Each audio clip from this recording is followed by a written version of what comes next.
माँ बाप और उस्ताद सब हैं खुदा की रहमत, है रोक टोक उनकी हक में तुम्हारे नेमत।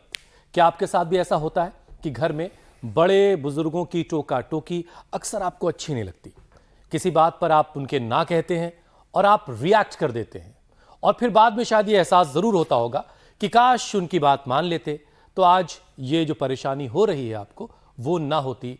लेकिन ऐसा हो चुका होता है, आप वो गलती कर चुके होते हैं। बिल्कुल हुसैन, हमारे एल्डर्स हमेशा अपने अनुभव से हमें गाइड करते हैं, सही गलत का रास्ता भी दिखाते हैं। और ये जो एक्सपीरियंस है ये किसी का भी साथ हो सकता है, किसी को भी हो सकता है, चाहे वो योग गुरु स्वामी रामदेव हो या फिर अपने सब्जेक्ट के एक्सपर्ट्स। और ऐसे लोगों की सलाह को सीरियसली लेना भी चाहिए अमित। मेरा भी तजुर्बा आप लोग सीरियसली लिया कीजिए। बहरहाल ऐसे तजुर्बे, ऐसे शोध जिंदगी में कमाल के साबित होते हैं, खासकर तब जब नफे नुकसान की पहचान करना हो। आम इंसान के लिए नामुमकिन हो कि वो कहां नफा है कहां नुकसान है। अब मिसाल के तौर पर जरा सोशल मीडिया की बात कर लेते हैं, जिसके ज्यादा इस्तेमाल से होने वाले नुकसान अब सामने आ रहे हैं। लेकिन अब सोशल मीडिया और डरावने सपनों के बीच चौंकाने वाला कनेक्शन भी पता चला है। ये भी बहुत गौर से समझने वाली बात है। बिल्कुल, इंटरनेट पर दिन भर ज्यादा वक्त बिताने का असर आपकी सेहत पर तो पड़ता ही है, लेकिन सोने के बाद ये आपकी नींद को भी इफेक्ट करता है।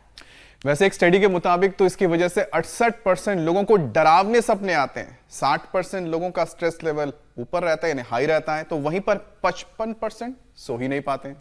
और अमित, इससे मेटाबॉलिज्म प्रोसेस डिस्टर्ब होता है और डाइजेस्टिव सिस्टम पर भी सीधा असर पड़ता है।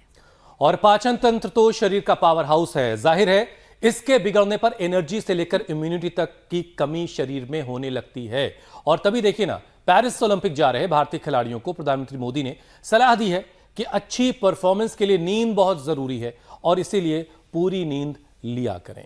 बिल्कुल हुसैन, तो चलिए योग गुरु स्वामी रामदेव से ही जानते हैं कि पाचन को ठीक रखने के लिए कैसे लें चैन की नींद और मॉनसून में कैसे परफेक्ट रहे डाइजेशन। स्वामी जी बहुत बहुत स्वागत है आपका। प्रणाम।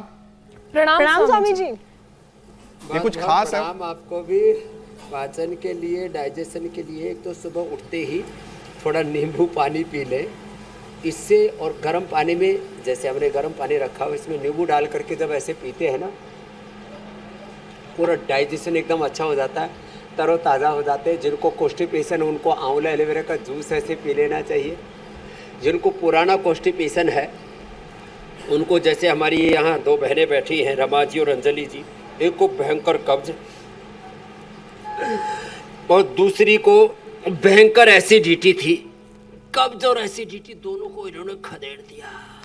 ये बहुत ही लंबे समय तक चलने वाली प्रॉब्लम्स हैं और अंदर अंदर से आदमी कुड़ता रहता है। इसमें देखने में छोटी सी लगती है।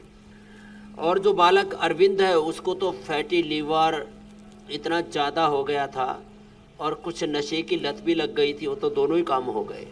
फैटी लीवर से भी मुक्त हो गया और नशे से भी मुक्त हो गया। जो योग युक्त होंगे वो रोग मुक्त होंगे, नशा मुक्त होंगे, दुख मुक्त होंगे। जीवन में जितनी भी अनवांटेड चीज़ें हैं ना वो सारी छूट जाएंगी। कितनी बड़ी बात है। तो सुबह की शुरुआत या तो मंडूकासन से करें, मंडूकासन और पवन मुक्तासन से कब्ज एकदम दूर हो जाता है। एक और उपाय है ताड़ासन, तिर्यक ताड़ासन का। देखो ये यहाँ से शुरुआत करें। सुबह उठ करके तेज गर्म पानी में थोड़ा नींबू मिला करके, थोड़ा हल्का सा सेंधा नमक मिला करके पी लें। आंवला एलोवेरा का जूस पी लें। डाइजेशन की कोई प्रॉब्लम नहीं रहेगी। मैंने तो थोड़ा सा ये 2 घूंटी नींबू का पानी पिया। सुबह से योग भी कर रहा हूँ, इतनी भूख लग गई, थोड़ा सा दर्द जाते ही। जो आप बात कह रहे थे ना, जब अच्छी शुरुआत होती है ना सुबह सुबह, तो सब कुछ अपने आप से ही दिशा में आगे बढ़ने लगता है। नींद अच्छी ना हो, आहार अच्छा ना हो, विचार अच्छा ना हो, लाइफस्टाइल अच्छा ना हो, छोटी छोटी भूलें करें तो उससे फिर बड़े बड़े उपद्रव जीवन में होने लगते हैं। तो मैं तो कहूँगा सब सुबह उठ करके एक बार ताड़ासन, तिर्यक ताड़ासन, कटचक्रासन, तिर्यक भुजंगासन, बकासन ऐसे कर लिया करें। सुबह उठ करके जल नीति, सूत्र नीति कर लिया करें, कुंजर कर लिया करें, ये दंड धोती, ये भी हम यहाँ से सीधा प्रशिक्षण देते रहते हैं। लाइव ट्रेनिंग चलती रहती है पंचकर्मा की। हमारी श्रद्धामयी बहनें बेटियाँ, हमारे योगाचार्य वो भी यहाँ से ये पंचकर्म षटकर्म भी सिखाते रहते हैं। तो ताड़ासन, तिर्यक ताड़ासन, ऐसे कटचक्रासन, ऐसे ये ऐसे बड़े ज़बरदस्त ये अभ्यास। और आज बाहर बरसात हो रही थी, इसलिए हमने अंदर ही योग करने का निश्चय किया। और इस बदलते मौसम में जो है बैक्टीरिया, वायरस, फंगस बहुत ज़्यादा बढ़ जाते हैं और वो किसी न किसी रूप में पानी हमारे स्किन के संपर्क में आता है, हमारे भीतर पेट में भी चला जाता है और अलग अलग प्रकार के मच्छर और मक्खियाँ पैदा हो जाते हैं, उससे भी हमारी सेहत को खतरा होता है। और इसीलिए स्वामी जी सारे बारिश का खतरों वक्त से जो है टालते हैं सुबह सुबह योग करके। डॉक्टरों के लिए सालक कहा जाता है जी मेरे कि भाई, पेशेंट की तादाद उनके पास बढ़ जाती है, लेकिन इस कार्यक्रम की वजह से पेशेंट की तादाद घटी है और घट रही है लगातार, क्योंकि लोग रोज़ाना हमारे साथ जुड़कर अपनी बहुत सारी परेशानी का हल खुद ब खुद ढूंढ लेते हैं, आपसे जान लेते हैं। लेकिन स्वामी जी एक परेशानी ऐसी है जिसका हल मिल नहीं रहा है और ये परेशानी है सोशल मीडिया की, और बहुत बड़ी समस्या बन चुकी है। जब हम सोशल मीडिया की समस्या कहते हैं तो स्वामी जी मतलब इसका होता है मोबाइल फ़ोन और गैजेट। अब देखिए ना, एक स्टडी के मुताबिक स्वामी जी इसके ज़्यादा इस्तेमाल से 68% लोगों को डरावने सपने आ रहे हैं, स्ट्रेस लेवल हाई हो गया लोगों का। अब जाहिर है इसका असर उनके मेटाबॉलिक सिस्टम पर भी पड़ता है। तो स्वामी जी सबसे पहले पेट का ठीक होना ज़रूरी है, तभी इम्यूनिटी ठीक रहेगी, तभी शरीर का पावर, शरीर को ताकत मिलेगी। लेकिन स्वामी जी मोबाइल के दूसरे खतरे सुने थे, ये डरावने सपने वाला मामला नया आ गया है। तो देखो, एक तो नींद अच्छी आए, इसके लिए रोज 5 मिनट कम से कम हमारे साथ ही दंड कर लिया करें, ऐसे या तो ऐसे। दंड के 5-7 प्रकार हम रोज सिखाते हैं पावर योगा के तहत, ये कर लिया करें। थक जाएंगे तो नींद अच्छी आएगी। सोशल मीडिया पर जो अनवांटेड चित्र देखते हैं, अब लोग अनवांटेड चीज़ें देखते हैं, सुनते हैं, कई बार ऐसे ही उत्सुकतावश, क्यूरियोसिटी में। और ये ऐसा है सोशल मीडिया, तो एक बार आपने कोई भी क्यूरियोसिटी में कुछ अनवांटेड चीज़ों को देखना शुरू कर दिया तो लाइन लगा करके वैसे ही वीडियो या आपके सामने प्रस्तुत करने लगता है। बड़ा खतरनाक मामला है। इसलिए मैं तो सबसे कहूँगा कि एक बार भी अनावश्यक दृश्य देखे नहीं, अनावश्यक शब्द सुने नहीं। हमारे यहाँ तो शब्द को ब्रह्म कहा है, वो ब्रह्म का अनादर, ब्रह्म का तिरस्कार, ब्रह्म हत्या का पाप लगता है। जो अनवांटेड शब्द सुनते हैं, अनवांटेड दृश्य देखते हैं और ऐसे इतने ज़्यादा उसको कंज्यूम करने लग गए हम लोग, सोशल मीडिया पर कंज्यूमर बन गए अनवांटेड चीज़ों के। अब हमें इससे बचना होगा। जो इतना न कर सके, जो कर सके तो बहुत अच्छी बात है, चक्र दंड, पलट दंड ये भी कर लें। और जो इतना न कर सके, इतना न कर सके, ये तो थोड़ा ज़्यादा हो गया। ऐसे करने के लिए तो थोड़ा संतुलन बढ़ाना पड़ेगा। हमारा भरत भाई टुकर टुकर देख रहा है, कर कर कर ये कर ले तो था। इसने 203 से 190 कर लिया 7 दिन के अंदर। कर कर कर, बड़ा जोरदार भाई है हमारा ये भी। हाँ, ऐसे करना है। और जो मैं कह रहा था, करो करो, आप तो इसी को लगे रहो 100 से 1000 बार तक। 203 से 190 भरत भाई, इसका ये चाचा भतीजा आए हुए। दूसरा कहाँ गया? नरेंद्र, उसने 166 से 156 10 किलो, और इसने 13 किलो कम कर लिया। देखो, जो ऐसे भी ना कर सके वो भुजंगासन ही कर लिया करे। तो विश्वानि देव सवितर दुरितानि परास्व यत् भद्रम तन्नास्व। अशुभ से तो, अनवांटेड चीजों से तो, अवांछित चीजों से बचना पड़ेगा। सिर्फ जुबान को थकाने से आएगी मेरे भाई, कोई दिक्कत नहीं, फिर भूख भी अच्छी लगेगी, डाइजेशन भी अच्छा रहेगा, पूरा जी जी जी जी वो लोग जो सिर्फ जुबान थकाते हैं या अपनी आंखों को थकाते हैं, उससे वजन नींद का कोई रिश्ता नहीं। नींद अच्छी अगर चाहिए तो अपने बदन को थकाइए, थोड़ी मेहनत कीजिए, थोड़ा वर्कआउट कीजिए, और इतना अच्छा मौका रोजाना सुबह रहता है 7:56 पे इंडिया टीवी लगा लीजिए और स्वामी जी के साथ 40 मिनट तक योग करिए, फिर कहना ही क्या है, फिर अच्छी नींद आएगी। बहरहाल स्वामी जी, एक स्टडी में यह भी जिक्र मिल रहा है कि ज्यादा ऑनलाइन रहने की वजह से, हर वक्त फोन पर ऑनलाइन रहना, गैजेट्स पर ऑनलाइन रहना, यानी सोशल मीडिया का ज्यादा जो इस्तेमाल है वो लोगों की 50% लोगों को की नींद को उसने उड़ा दिया, गायब कर दिया।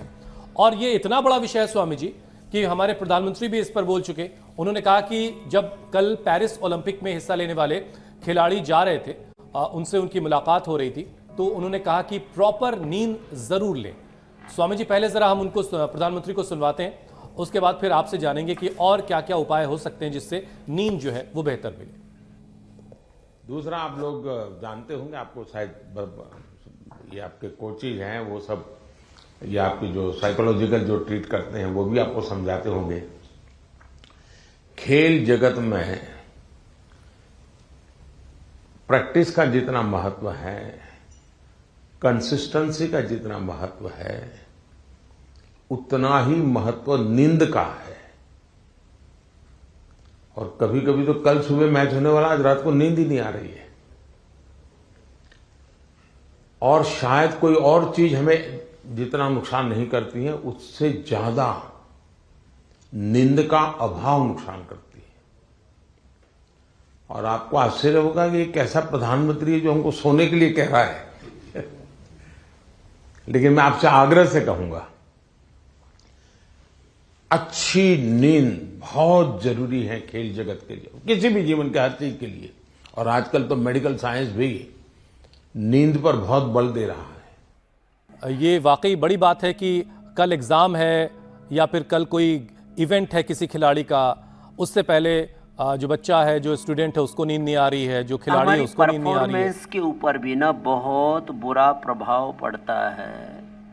नींद यदि पूरी ना हो तो हम पूरी फुल ऑफ एनर्जी से, पूर्ण विवेक से, पूर्ण संवेदना से, पूर्ण उत्साह से, पूर्ण पुरुषार्थ से, जैसे अपने पूर्ण सामर्थ्य से उस कार्य को निष्पादित नहीं कर पाती। यदि नींद पूरी ना हो तो हमारे 37 ट्रिलियन सेल्स थके थके से रहते हैं।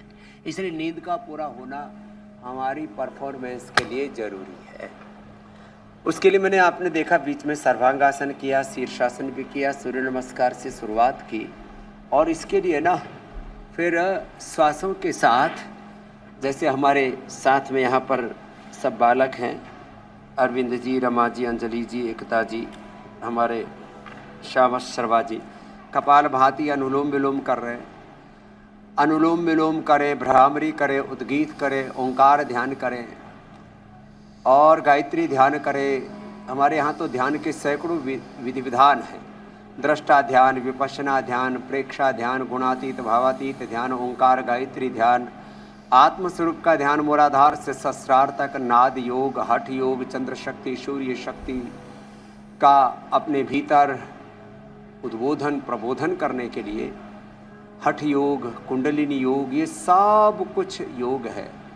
ये भी एक संजोग है कि ये जो हादसा हुआ, और हादसे के दो बड़े कारण रहे। एक तो चरणों की धूल, और दूसरा उसमें अव्यवस्था, तीसरा अंधविश्वास। देखो, मैं सभी अलग अलग प्रकार की जो आस्थाएं हैं उस सबका आदर करता हूँ, लेकिन केवल हैंडपंप का पानी पी करके कोई ठीक हो जाएगा? केवल चरणों की धूल से? देखो, आदमी तो, हम तो सभी प्रभु के, गुरु के चरणों की धूल हम खुद ही हैं। इस पूरे ब्रह्मांड में पूरा यूनिवर्स है, उसमें हमारा अस्तित्व एक धूल के कण के बराबर ही है। गुरु के चरणों में, प्रभु के चरणों में हमारी श्रद्धा होनी चाहिए, लेकिन श्रद्धा के नाम पर अंधश्रद्धा, अंधविश्वास से भी बचना चाहिए। और ये भगदड़ और तमाम तरह के ये जो हादसे होते हैं, इसमें कितने लोगों की जान चली जाती है, अपूर्ण क्षति होती है, इनसे भी हमें बचना चाहिए। आगे अब वापस मैं योग की ओर आगे बढ़ता हूँ। हम धर्म को माने, धर्मांधता को नहीं। श्रद्धा विश्वास में हम जिए, लेकिन अंधश्रद्धा अंधविश्वास में न जिए, इससे भी हमें मुक्त होना पड़ेगा। अब रही बात अपने भीतर अनिद्रा से लेकर के तमाम तरह के जो उपद्रव होते हैं उसके लिए मेडिटेशन भी हम करें और जीवन में विश्वास के साथ जिए। अविश्वास किसी भी प्रकार का हमारे ब्रेन की प्रोग्रामिंग ऐसी हो रही है कि वैयक्तिक जीवन में, पारिवारिक, सामाजिक, आर्थिक, राजनीतिक, धार्मिक जीवन में अविश्वास पनप रहा है और उससे हमारे जीवन में बहुत प्रकार के उपद्रव, अनिद्रा होती है, फिर उससे पेट खराब होता है, गैस एसिडिटी बनती है और पूरा एक साइटोकाइंस का तूफान उठता, वात पित्त कफ त्रिदोष गड़बड़ हो जाते हैं और अलग अलग प्रकार के रोग बढ़ जाते हैं। तो योग एक समाधान है। विश्वास के बगैर तो देखिए स्वामी जी काम बहुत होगा तरह नहीं। की चुनौतियां हैं और समाधान एक योग है। और आपके प्रति, आपके लिए विश्वास तो हर रोज़ जो है वो बढ़ता ही चला जा रहा है और रोज़ाना आपको देखने वालों की तादाद बढ़ती चली जा रही है। रोज़ाना नए दर्शक हमारे साथ जुड़ते हैं।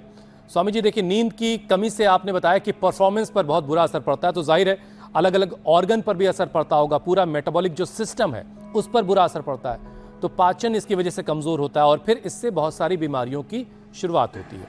तो स्वामी जी ऐसे में फिर नींद आएगी कैसे? कोई यौगिक उपाय ऐसा है, एक्सरसाइज, वर्कआउट और योगाभ्यास के अलावा, जिससे अच्छी नींद आए? कोई ऐसी आयुर्वेदिक चीज़ जिसे रात में लिया जाए तो बिस्तर पे जाने के बाद अच्छी नींद आ जाए? एक तो ये पॉइंट दबाए रिंग फिंगर के टॉप पर, एक मेधावटी का सेवन करें, मेधा क्वाथ का सेवन करें, सोने से पहले बादाम रोगन नाक में डालें, बादाम रोगन की तलवों पर मालिश करें, थोड़ा श्वासों पर ध्यान करें और ध्यान करते करते अनुलोम विलोम भ्रामरी उद्गीत करके सोया करें।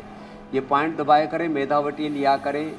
मेधावटी और बहुत ज़्यादा होने पर अभी तो हमने एक स्लीपोम नाम की औषधि भी बनाई है, स्लीपोम, बड़ा ज़बरदस्त इनका, और ये तमाम तरह के जो स्लीपिंग पिल्स लेते हैं ना उससे बच जाते हैं। तो दोनों हाथों में, दोनों पैरों में ये बहुत अच्छा उपाय है।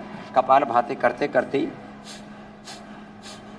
ऐसे और ऐसे ऐसे ये पॉइंट दबा लिया करें, एकदम से बढ़िया नींद आती है। आयुर्वेद में सिरोधारा भी इसी के लिए है। सिरोधारा से अच्छी नींद आती है, जिसमें मैंने कहा ध्यान से, त्राटक से, कीर्तन से, गुरु पर, भगवान पर, बड़ों पर, माता पिता पर विश्वास से जो है अनिद्रा की समस्या दूर होती है। बहुत ज़्यादा जो चिंता करते हैं, तनाव में रहते हैं, उथल पुथल, उधेड़ बुन, आपाधापी, अंदर बहुत ज़्यादा खींचातान चल रही होती है, उससे भी दिक्कतें बढ़ती हैं। तो ध्यान मुद्रा देखो, ऐसे बैठने मात्र से ऐसे, और प्राणायाम से। जो अधिक अभ्यास नहीं कर सकते भस्त्रिका करें, कपालभाति करें, अनुलोम विलोम करें, ये बहुत ज़रूरी है।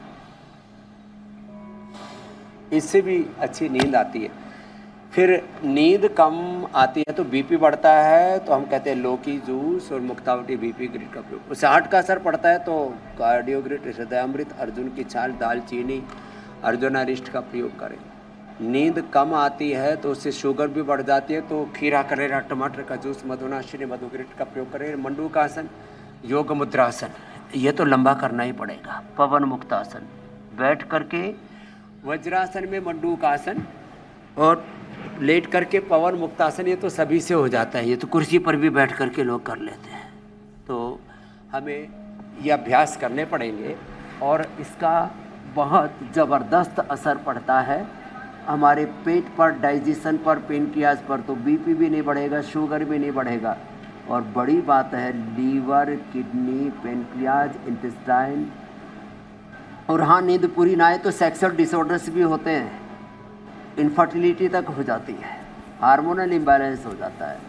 तो ये साधारण से दिखने वाले आसनों का असाधारण लाभ होता है।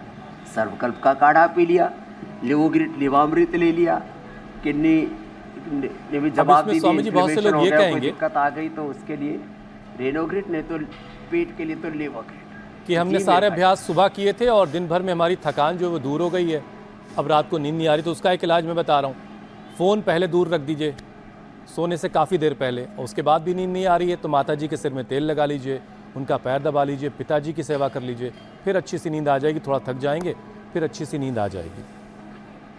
किताब भी पढ़ ली। हाँ, ये तो बीमारी है, ये एक बीमारी है कि जैसी किताब खोली नींद आ गई। इसका इलाज भी स्वामी जी से जानेंगे। बहरहाल स्वामी जी देखिए, पाचन तंत्र की बात हो रही थी, अब ज़रा फोकस्ड होते हैं और पेट से जुड़ी एक एक बीमारी की बात कर लेते हैं। हाजमा जो है स्वामी जी अलग अलग मौसम में लोगों का उनको परेशान करता रहता है, लेकिन एक परेशानी मौसम चाहे कोई भी हो वो लोगों का पीछा नहीं छोड़ती, वो है कब्ज़ की दिक्कत। और क्रॉनिक कॉन्स्टिपेशन जब किसी को हो जाए तब तो बड़ी मुसीबत है। तो ये कब्ज़ से कैसे पीछा छूटेगा, बड़ी ज़िद्दी बीमारी कही जाती है।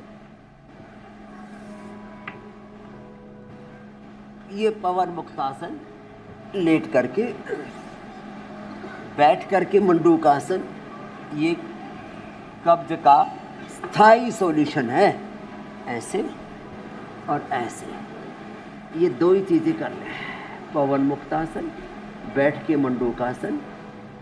अब सिलसिलेवार कब्ज के बारे में बताता हूँ। देखो, सुबह अंकुरित लें, फल फ्रूट्स ज़्यादा खाएं, अनार पपीता सेब आदि का ज़्यादा सेवन करें, सलाद सेवन करें, और टमाटर का सूप पिए, लौकी का जूस पिए, ये सब कब्ज निवारक दवा है। सब्जियां ज़्यादा खाएं, खाने में सीक्वेंस रखें, पहले सलाद और फल आदि खाएं, फिर सब्जियां ज़्यादा खाएं, रोटी दाल चावल आदि थोड़ा कम सेवन करें, और चबा चबा करके खाएं, खाने के 1 घंटे बाद पानी पिएं, और 2 बार ही खाना खाएं। सुबह थोड़ा फ्रूट्स ले लें, दोपहर को 12 बजे के आसपास, शाम को 7 बजे से पहले पहले खाना खा लेंगे तो कब्ज नहीं होगी। माइल्ड कब्ज है तो त्रिफला, तेज कब्ज है तो शुद्धि चूर्ण, और क्रॉनिक कब्ज है तो गोधन अर्क से उठ करके और खाने के बाद अभयारिष्ट ले लें। अभयारिष्ट बड़ा ज़बरदस्त है। ये पवन मुक्तासन के बाद ये उत्तान पादासन में जो सेतु बंद कराते हैं ना, ये भी बड़े ज़बरदस्त हैं कब्ज के लिए। इससे नाभि धरण भी अच्छी हो जाती है। और जिनकी बॉडी फ्लेक्सिबल है उनको तो ऐसे थोड़ी देर सुप्त वज्रासन, थोड़ी देर सुप्त पद्मासन भी करा देते हैं।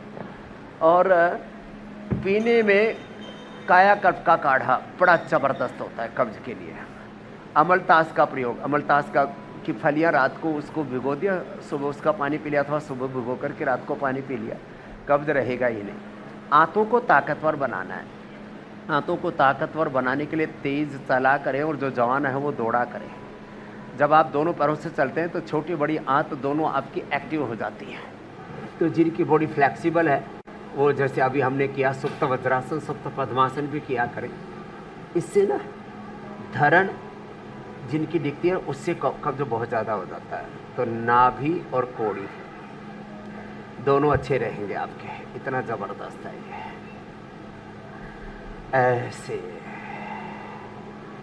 तो कब्ज अब किसी को नहीं रहेगा, फिर भी कब्ज रहता है तो थोड़ा पिंडली दबा लिया करेंगे। पिंडली दबाते हैं ना, अब जैसे कहते थे माता पिता के चरणों की सेवा करो, उनके पैर दबाओ, उनके सिर में मालिश करो, और फिर अपने भी सिर में और तलवों में मालिश कर लिया करें, नींद अच्छी आ जाएगी। और थोड़ा अपना मन का आपा डांट के रखा करें। जो बहुत इधर उधर की बातें सोचते रहते हैं, हमेशा over thinking, negative thinking, destructive thinking, stress तनाव में रहते हैं, अनहोनियों के भय से, डर से जो भयाक्रांत रहते हैं उससे भी थोड़ा बचना पड़ेगा। खैर, ये पिंडली दबाना ये भी कब्ज के लिए बहुत अच्छा है मेरे भाई हुसैन जी। तो ये छोटे छोटे उपाय करके बड़ी बड़ी बीमारियों को हम अच्छा, एक बात जो स्वामी जी पूजा ने कही कि बहुत सारे ऐसे जीव जंतु हैं जिनको फौरन नींद आ जाती है अगर वो किताब खोल लें, तो ये कैसा मामला है? किताब खोली नहीं कि नींद आ गई? तो ये जो पढ़ाई से जिनको फोबिया है ना, किताब से डर रहता है ना, तो उनको ऐसा लगता है ये कहीं ज्ञान हमारे भीतर बढ़ ना जाए, घुस ना जाए, प्रतिष्ठित ना हो जाए। तो ये जो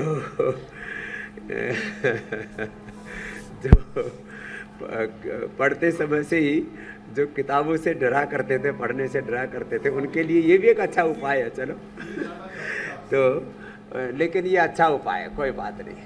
धीरे धीरे जो पढ़े नहीं ना, फिर बाद में ठोकरे खा करके बहुत कुछ सीख जाते हैं। कपालभाति बड़ा अच्छा है कब्ज के लिए। ठीक है स्वामी जी, लेकिन हमने उन लोगों का कोई महिमा मंडन नहीं किया जो किताब खोलते ही सो जाते हैं। अगर आपको किताब खोलते ही नींद आ रही तो थोड़ा सा मेहनत करिए और किताबों से मोहब्बत करिए। किताबों से अच्छा कोई दोस्त नहीं होता, सभी महापुरुषों ने ये कहा है। स्वामी जी, बारिश के मौसम में खासतौर से पानी के जरिए खुली जगहों पर खाना रखने से वायरल और बैक्टीरियल इन्फेक्शन बहुत तेजी से फैलता है, और इसीलिए कहा जाता है कि इस मौसम में बहुत सारे इन्फेक्शन लोगों को होते हैं, और पेट में इन्फेक्शन भी एक बड़ी समस्या है। अब ऐसे मौसम में अगर श्रुतिका का, पूजा का, मीनाक्षी का दिल कर जाए पानी पूरी खाने का, तो क्या किया जाए? और फिर अगर इन्फेक्शन किसी को है तो फिर उसका इलाज क्या है स्वामी जी?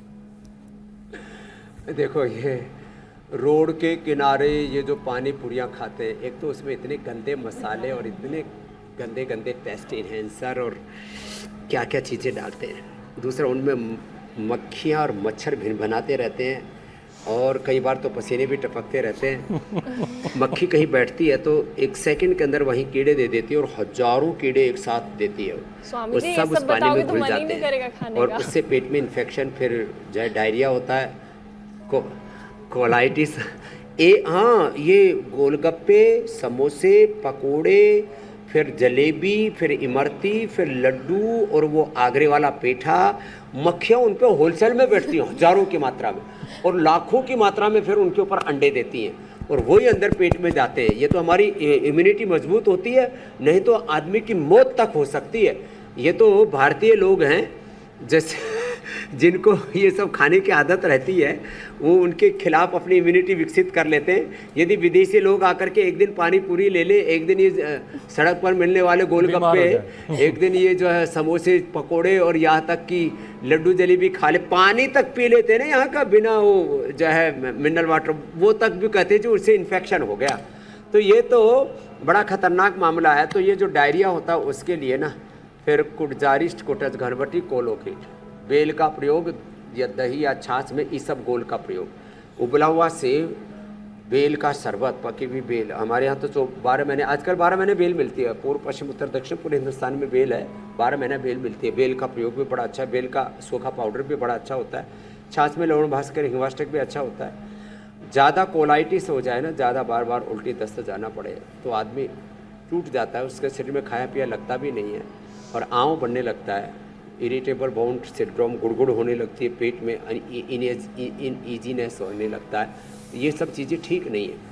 तो कोलोग्रिट खाली पेट, कुटजारिस्ट, कुटज, घरबटी खाने के बाद ले, किसी किसी को तो फिर लंबे समय तक ये रहता तो पेट में अल्सर तक हो जाता है। तो उसके लिए अव्यपत्तिकर चूर्ण 100 ग्राम, मुक्ता शुक्ति 10 ग्राम मिला करके ले ले, 1-1 चम्मच सुबह शाम, अथवा कामदोधा, मुक्ता शुक्ति, मोती पिष्टी बराबर मिला करके और एलोवेरा के जूस के साथ, सौंफ के पानी के साथ या शहद के साथ उसको छाट लेते हैं और बहुत ही ज़्यादा अंदर अल्सर हो जाता है तो यज्ञ की भस्म का पानी वो 100% अल्कलाइन होता है। 10 सेकेंड में थोड़ा सा यज्ञ की भस्म डालो पानी में, एकदम पानी अल्कलाइन हो जाता है। और शीशम, पीपल, बेल, दुर्वा, दूधी घास, ये भी हमने कई बार बताया, ये भी पित्त का प्रशमन कर देता है। तो जिनको भी ये इरिटेबल बाउल सिंड्रोम है, जिनको ये कोलाइटिस है, आंव संग्रहणी का रोग है, म्यूकस है, उनके लिए क्रोन्स डिजीज़ बोलते हैं, उसके लिए भी उपचार मैंने बता दिया है बातों बातों में। और मंडूकासन, पवनमुक्तासन लंबा करना है। तो ये सब उपाय करके, बीच में फ़ोन कट गया था, अब PCR वालों ने जोड़ दिया, थैंक यू दोबारा से। लेकिन हम अनकट रहते हैं और आपके रोग काटते रहते हैं। जी मेरे भाई हुसैन जी। स्वामी जी, इससे आप पहले कि कुछ अगला और विषय पूछ रहे लें, थे। अमित की एक जिज्ञासा थी, वो मैं आप तक पहुंचा देता हूं। उनकी आवाज़ आप तक पहुंच नहीं पाई थी। वो ये जानना चाह रहे थे कि कभी ऐसा हुआ या नहीं कि आपको किसी रोज नींद ना आई हो किसी वजह से? और स्वामी जी, जब नींद नहीं आई तो आपने क्या तरकीब निकाली, आपने कौन सा नुस्खा अपनाया?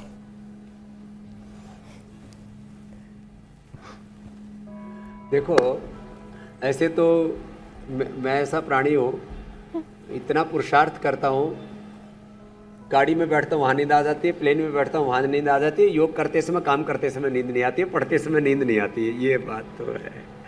एक दिन क्या हुआ, मैंने शहद खा लिया और वो भी एक गांव से हमारे डॉक्टर यशदेव शास्त्री जी लेकर के आए। बोले जी एकदम छोटी मधुमक्खी का शहद है। तो मैंने ऐसे ही बड़ा टेस्टी था, 100 ग्राम शहद खा गया और साहब बिल्कुल नींद नहीं आई। तो मैं कहूँगा रात को 1 चम्मच से ज़्यादा शहद मत खाना, रात को मीठा मत खाना। हाँ, ये बताया जाता है, ये हेल्थ की ट्रेनिंग है, ये बहुत ज़रूरी है। रात को मीठा नहीं खाना, रात को लड्डू नहीं खाना। सुबह सुबह, इसलिए हमारे यहाँ गोंद के लड्डू बनते थे, सुबह सुबह खाते थे। शहद नहीं खाना, रात को चाय कॉफ़ी नहीं। एक दिन और भूल हो गई, 2 बार गड़बड़ हुई।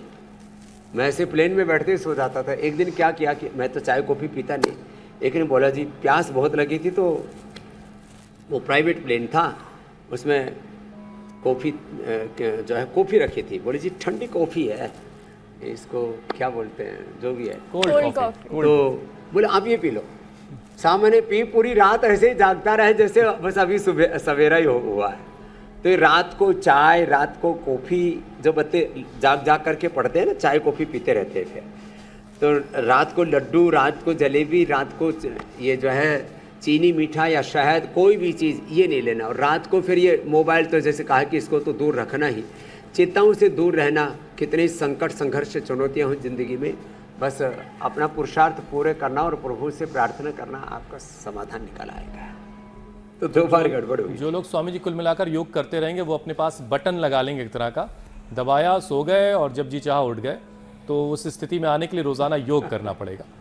बहरहाल एकदम ठीक कहा आपने।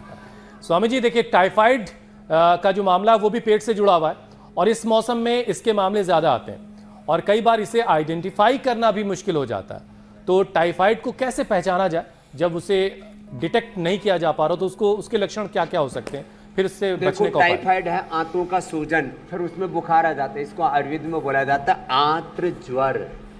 तो इसके लिए हम टाइफोग्रिड देते हैं और फीवोग्रिड देते हैं, गिलोय देते हैं। और आज से तो हम, जैसे मोदी जी ने ना एक अभियान शुरू किया था, एक पेड़ माँ के नाम। क्या शुरू किया हमारे प्रधानमंत्री जी ने? हमारे प्रधानमंत्री जी ना सब बातों की चिंता करते हैं, प्रकृति की, पर्यावरण की चिंता करते हैं।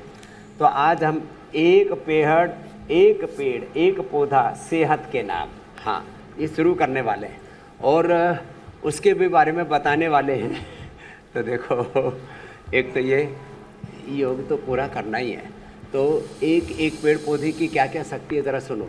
गिलोय घर में लगाओ, एलोवेरा घर में लगाओ, तुलसी घर में लगाओ, उससे घर का वास्तु भी ठीक हो जाएगा और घर की बीमारियां भी दूर हो जाएगी। और ये अभ्यास हमारे साथ साथ करते जाओ। ज़रा सुनना, टाइफाइड के लिए सबको पता है, मुनक्का, अंजीर और खूब कला, इसका काढ़ा बना के पहले ऊपर से गिलोय ले ले। बुखार है तो गिलोय घनवटी, सुदर्शन घनवटी, हमने एक कॉम्पैक्ट उसका फार्मूलेशन तैयार कर दिया। फीवोग्रिड बुखार के लिए और टाइफोग्रिड टाइफाइड के लिए।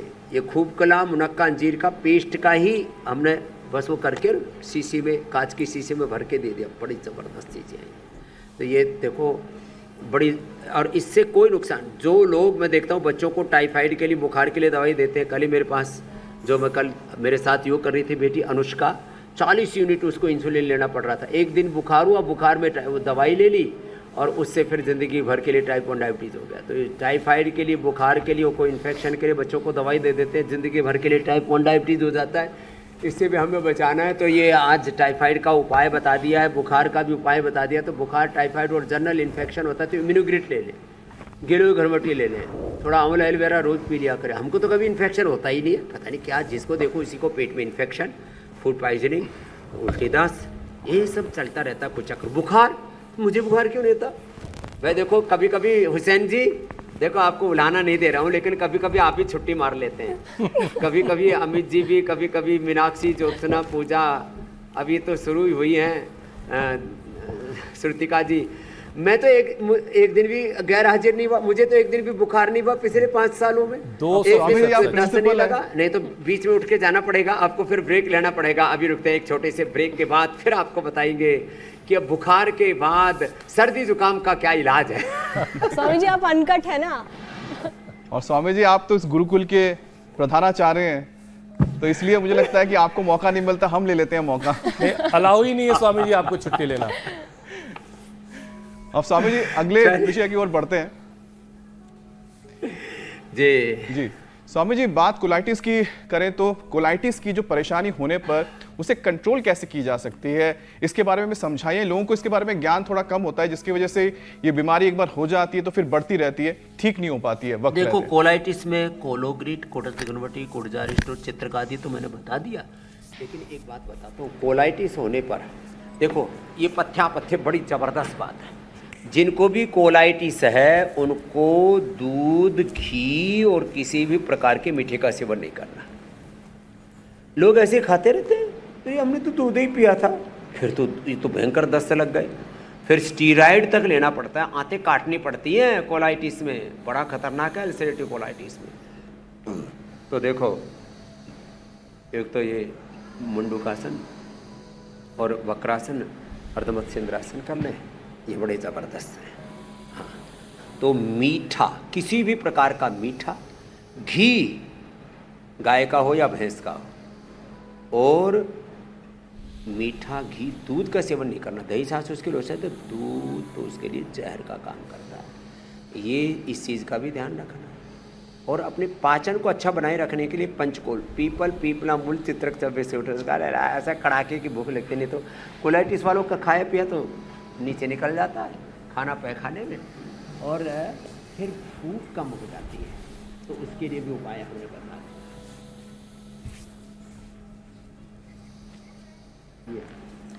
तो अपने अपने अभ्यास पूरे करें। और कोलाइटिस में ना फिर गैस भी बनने लगती है, तो उसके लिए गोमुखासन या हार्ट के लिए, फ्रोजन शोल्डर के लिए, गैस के लिए, हाइड्रोसील के लिए, प्रोस्टेट के लिए बड़ा अच्छा है। इसको भी कर लिया करें। अब और जो भी प्रश्न बच गए, अरे तो वक्त बहुत जल्दी कट गया, पता ही नहीं लगा कब वक्त बीत जाता है।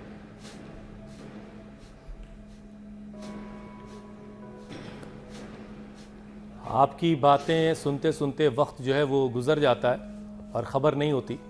और स्वामी जी, आज से हम अपने इस कार्यक्रम में, आपके इस कार्यक्रम में एक नए सेगमेंट की शुरुआत करने जा रहे हैं, बल्कि एक मिशन है, एक मुहिम शुरू करने जा रहे हैं। मॉनसून का वक्त चल रहा है और जो पेड़ सूख गए हैं, हाँ। वो पेड़ पौधे भी इस मौसम में हरे हो जाते हैं। और तो स्वामी जी, आज से हम आपके साथ रोज़ाना एक पौधा लगाने का संकल्प लेंगे अपनी बालकनी में, अपने गार्डन में।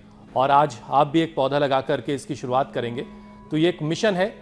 मैं दर्शकों को बता दूं कि आज स्वामी जी भी एक पौधा लगाएंगे और इसी के साथ आज से इस मिशन की शुरुआत करेंगे। हम सब ये कोशिश करें कि पेड़ लगाएं, पौधे लगाएं।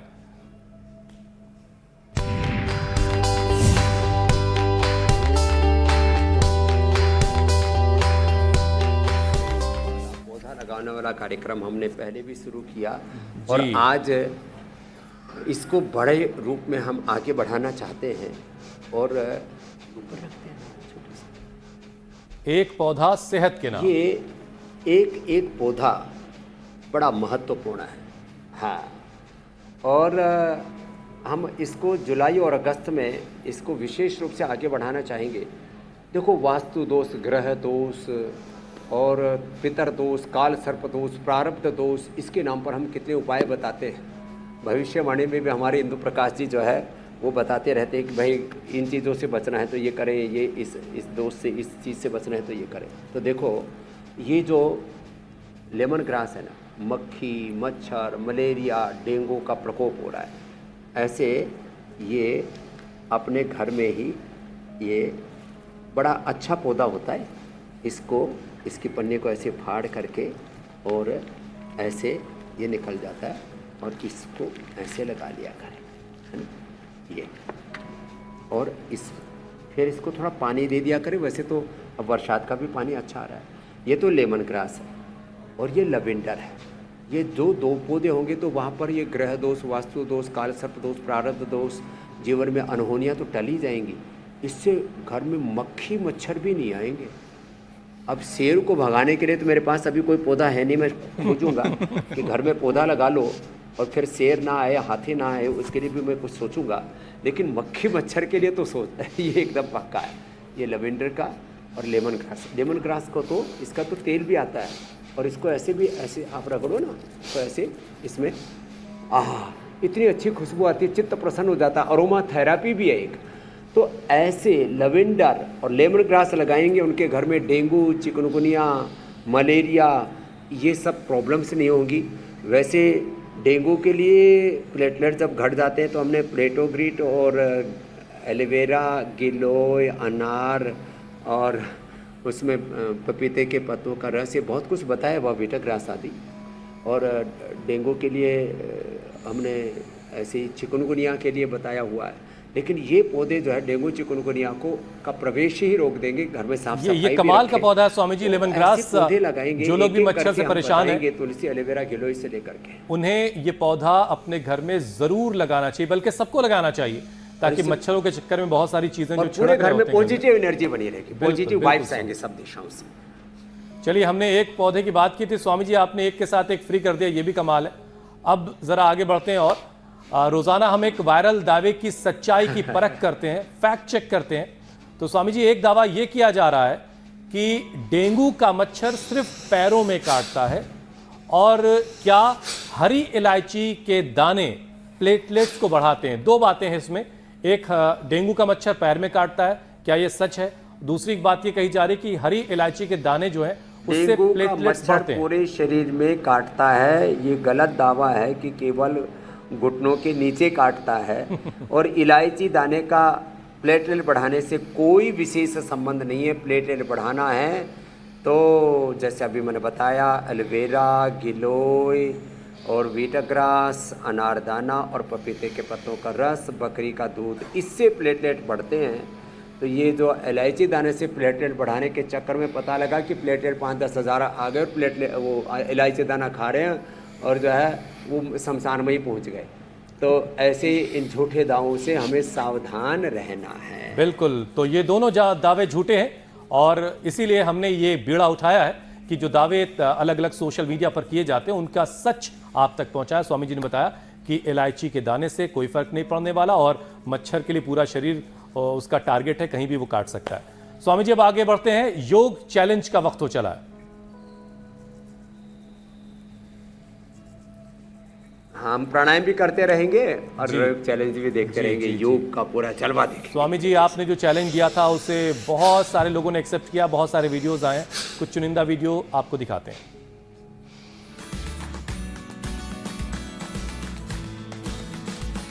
अच्छा, पुणे में स्वामी जी योग के चाहने वाले बहुत हैं, पुणे से वीडियो बहुत आते हैं हमारे पास। क्या करोगे? युगल योग क्या जबरदस्त है। हमने भूनमनासन में पूर्ण वृश्चिकासन कहा था, क्या जबरदस्त है साहब। लेकिन अभी आपकी मुलाकात विजेता से भी होनी है। पुण्य नगरी तो योग नगरी बन गई है पुणे। स्वामी जी, कराओ। लेकिन ये सारे विजेता हैं भाई, देखो आप कैसे छांटते हो। जी, बड़ा मुश्किल होता है ऐसा छांटना। बिल्कुल बिल्कुल। आपकी जो ज्यूरी है उसका भी एक बार मैं निरीक्षण करूंगा। बिल्कुल बिल्कुल। स्वामी जी, ऋचा पवार और साक्षी मकाने ये हैं विजेता आज की। ये अब आपके सामने उनका वीडियो है। वाह, क्या बात, अप्रतिम। आपने कुछ खास सिखाया लग रहा पुणे के लोगों को स्वामी पूरे जी। जो है करो ना। अब आज का चैलेंज स्वामी जी वो भी दे दीजिए। ये अब कल के लिए हो अब ये हमारे बच्चे उथल कूद बहुत कर रहे हैं, तो पूर्ण एक तो उष्ट्रासन के अंदर, उष्ट्रासन के ऊपर थोड़ा सावधानी से, उष्ट्रासन के ऊपर बकासन किया भाई। चलो भाई, हो तो गया। लेकिन जो है इसके लिए दमखम चाहिए, कभी किसी की काफी मुश्किल है, लेकिन फिर भी हड्डी पसली मत तोड़ देना। अगर ये चैलेंज आपको एक्सेप्ट है स्वामी जी, ये ज्यादा मुश्किल हो गया आज वाला, थोड़ा सा ख्याल करिए और थोड़ा सा आसान दीजिए ताकि लोग जो है वो इसमें जुड़ पाए और धीरे धीरे आगे बढ़ पाए। तो अगर आपको ये चैलेंज एक्सेप्ट है तो हमारे नंबर लगातार स्क्रीन पर फ्लैश हो रहे हैं, इन नंबर्स के जरिए आप अपनी वीडियोस हम तक पहुंचाएं। जो विजेता होगा स्वामी जी की तरफ से उसे इनाम से भी नवाजा जाएगा। स्वामी जी, अब आपसे इजाजत लेने का समय हो चला है। बहुत बहुत प्रणाम, बहुत बहुत धन्यवाद। धन्यवाद स्वामी जी। प्रणाम।